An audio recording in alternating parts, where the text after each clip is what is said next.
আজকে আমার ভাই অনেক দিন পরে বাড়ি থেকে আসছে আমার কাছে।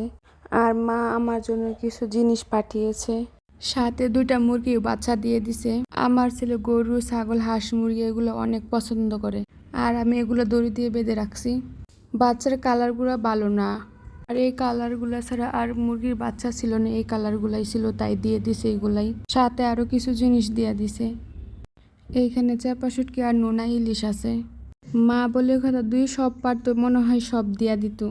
আমি বলছিলাম পাট শাকের পাতা শুকিয়ে দেওয়ার জন্য। এখানে গাছের আম আছে। এখানে আরো 2টা মুরগির বাচ্চা, গরুর বট ছিল, সে লিখে দিছে খাওয়ার জন্য। আমাদের ক্ষেতের ডাঁটা ছিল অনেক বড় বড় মোটা মোটা। আরো কিছু আমজুরি, বেগুন দিয়ে দিছে। গাছে একটা দুন্দুল ছিল, তাও দিয়ে দিল একটা। এটা শুধু মারে দিয়েই সম্ভব।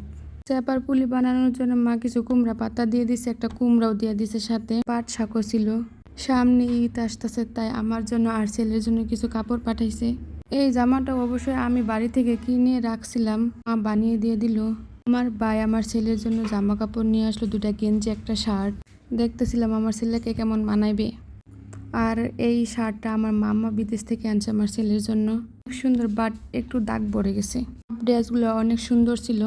তারপর আমরা এক জায়গায় ঘুরতে যাব। আমার ছেলে মাথা ছাটাইতেছে আমার ভাইয়ে।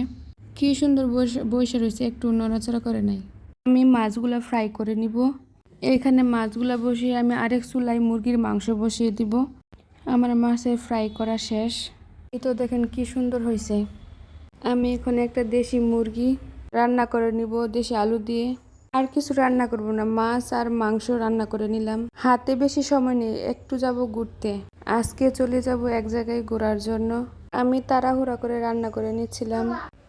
আমরা খাওয়া দাওয়া করে বেরিয়ে যাব। আমরা কোথায় ঘুরতে গেলাম পরবর্তী ব্লগে দিয়ে দিব। ভিডিও দেখার আমন্ত্রণ রইল সবাইকে। ফলো দিয়ে পাশে থাকবেন সবাই।